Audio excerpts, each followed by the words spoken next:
retrouve donc dans une nouvelle vidéo qui sera un tuto Fimo. J'en ai pas fait je crois depuis début juillet, je suis désolée mais franchement j'avais tellement envie de faire des choses différentes durant cet été que comme vous avez pu le voir ça a changé un petit peu. Mais on va quand même revenir aux bases, au moins un petit tuto par mois de Fimo, ça serait quand même pas mal.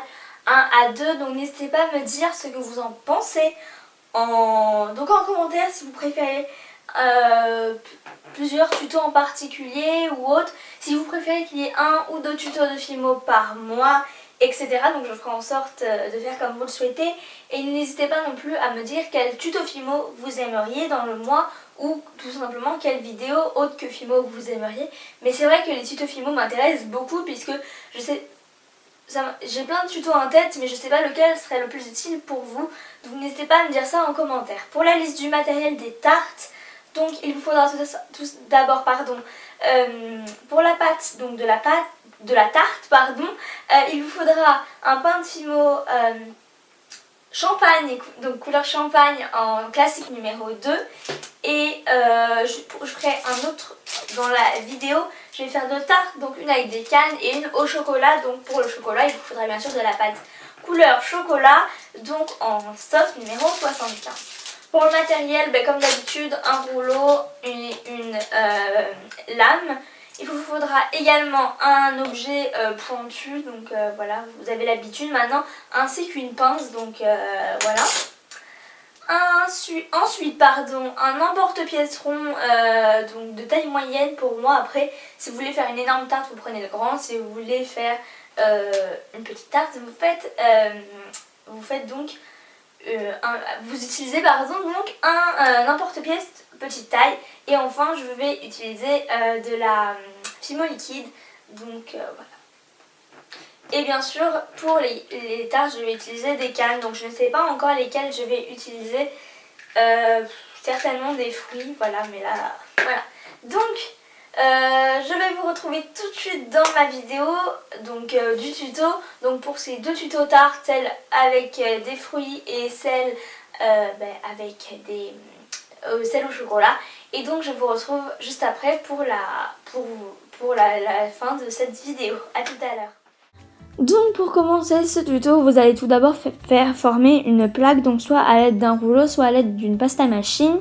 Puis vous allez prendre un emporte-pièce, donc rond, de façon à faire tout simplement un rond. Si vous n'avez pas de souci, vous pouvez très bien le faire manuellement, mais comme j'en ai un, je vais l'utiliser. Donc une fois que c'est fait, je cherche le côté le plus joli et en fait je le mets face à la plaque, donc j'ai le côté moins joli devant moi. Et je vais essayer je vais tapoter dessus de façon à essayer de bien le former et d'enlever tous les petits creux qu'il pourrait y avoir. Puis je fais un boudin, donc je essaye de le faire le plus régulier possible et plier-le en deux et coller les deux côtés ensemble de façon voilà, on dirait qu'il n'y ait plus d'espace entre les deux. Puis vous allez le tortiller donc de façon à avoir cet effet qui fera donc le rebord de la tarte. Et voilà, alors je suis désolée pour la luminosité qui change toutes les 3 secondes. Le jour où j'ai filmé, il y a eu du soleil, des nuages, soleil, nuages, etc. Et donc il y aura des moments où il y aura le soleil, donc du coup ça sera très clair. Et d'autres moments où c'est très foncé. J'ai essayé de faire le maximum pour régler la luminosité, mais c'est vrai que quand le temps a décidé que ça ne le ferait pas, ça ne marchait pas. Bref, donc une fois que j'ai terminé de tortiller le boudin, je vais donc le coller sur le rebord donc de ma tarte. Donc une fois qu'on arrive au bout, couper bien sûr le bout justement de façon à garder que la partie jolie. Et donc ensuite couper l'autre bout, puis coller-les ensemble tous les deux de façon à ce qu'on ne voit pas trop le fait que les deux bouts ont été coupés, en fait de faire en sorte qu'il n'y a pas de coupure. Donc voilà, faites quelques retouches et donc la base de la tarte est prête. Donc maintenant on va remplir cette tarte avec des cannes donc à fruits. Donc ça va être une tarte aux multifruits. Donc une fois que c'est bon, je vais tout d'abord mettre de la Fimo liquide. En fait c'est ce qui va permettre quand ça va cuire au four que les cannes ne se décolle pas de la tarte. En fait, c'est un peu comme une colle. Donc, il faut quand même en mettre un petit peu beaucoup même pour vraiment bien qu'il y en ait partout. Donc, sur toute la tarte, également sur les rebords, de façon à ce que vraiment, lorsque l'on va coller toutes les tranches de canne, comme en plus je vais en mettre pas mal, il faut qu'il y ait beaucoup de fimo liquide. Mais vous inquiétez pas, la fimo liquide en général, ça ne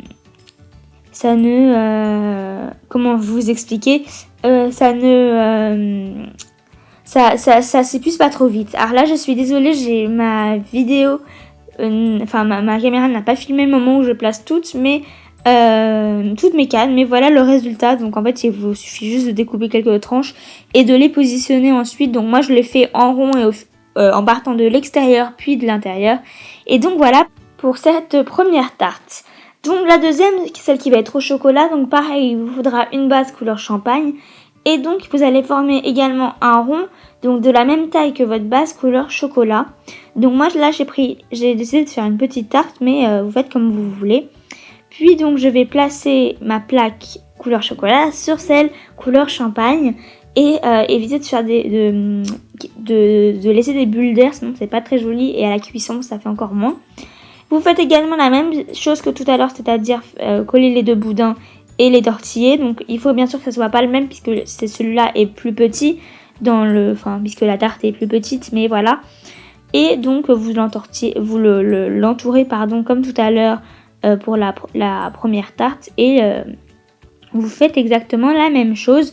Donc vraiment c'est encore plus simple que la première puisque là vous avez donc le fond chocolat forcément, vous avez la tarte et en fait là moi pour faire une petite décoration je vais juste placer 2 petites tranches de canne fraise, donc pour faire une petite décoration, mais c'est comme vous voulez. Là c'est vrai que la tarte est petite, du coup elle est un peu vide, mais je vais vous montrer dans quelques secondes une autre tarte que j'avais faite mais en taille moyenne et du coup ça rend, moi je trouve un petit peu mieux lorsqu'elle est moyenne, mais c'est mon avis. Et donc voilà les deux tartes que j'ai réalisées, donc celle avec des cannes fruits et celle au chocolat. Moi je les trouve toutes les deux sympas, mais j'ai quand même une petite préférence pour celle aux fruits. Donc voilà, cette vidéo est terminée. En tout cas j'espère qu'elle vous a plu. Donc comme je vous disais en début de vidéo, n'hésitez pas à me dire en commentaire les idées de tutos qui vous plairaient de voir, ainsi que d'autres vidéos si vous n'aimez pas particulièrement la Fimo, et de me dire si un tuto Fimo une fois par mois ou 2 fois. J'ai vraiment envie de le faire une fois par mois parce que je me dis qu'au moins, ma chaîne de base c'était quand même sur la Fimo, donc j'ai pas envie d'arrêter la Fimo pour passer à autre chose, mais le reste aura quand même une plus grande importance, donc je pense que je ferai un tuto Fimo par mois, mais dites-moi vous ce qui vous intéresserait le plus, 1 ou 2 tutos par mois. Et bien sûr dites-moi lesquels, donc tutos et vidéos. Je vous remercie beaucoup parce qu'on a 92 abonnés et ça ne cesse, voilà, depuis quelques temps ça ne cesse d'augmenter. Et comme je vous avais dit donc, il y a quelques temps, j'aurai une petite surprise à 100 abonnés, donc n'hésitez pas encore à vous abonner parce que j'ai prévu une petite surprise à partir des 100 abonnés. Je ne vous en dis pas plus et j'attends qu'il y ait 8 abonnés au moins.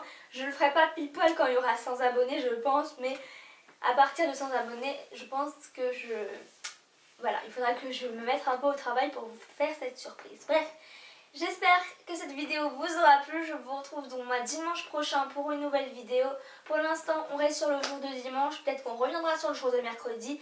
Mais pour l'instant, comme je vous les ai déjà dit, c'est mieux quand même pour le dimanche. Donc voilà. Je vous souhaite à tous une bonne semaine donc d'école pour la première vraie semaine, puisque j'espère que votre rentrée s'est bien passée. Moi c'était mardi, donc on a eu mardi, mercredi, jeudi, vendredi, ça n'a pas été vraiment une très longue semaine, surtout que lundi, mardi j'ai eu que des demi-journées, donc personnellement c'était pas trop long. Mais je vous souhaite donc votre première entière semaine à l'école. Je vous souhaite de la joie, j'espère que vous êtes dans une bonne classe, que vous avez retrouvé vos amis, etc. Et je vous retrouve donc dimanche prochain. Ciao!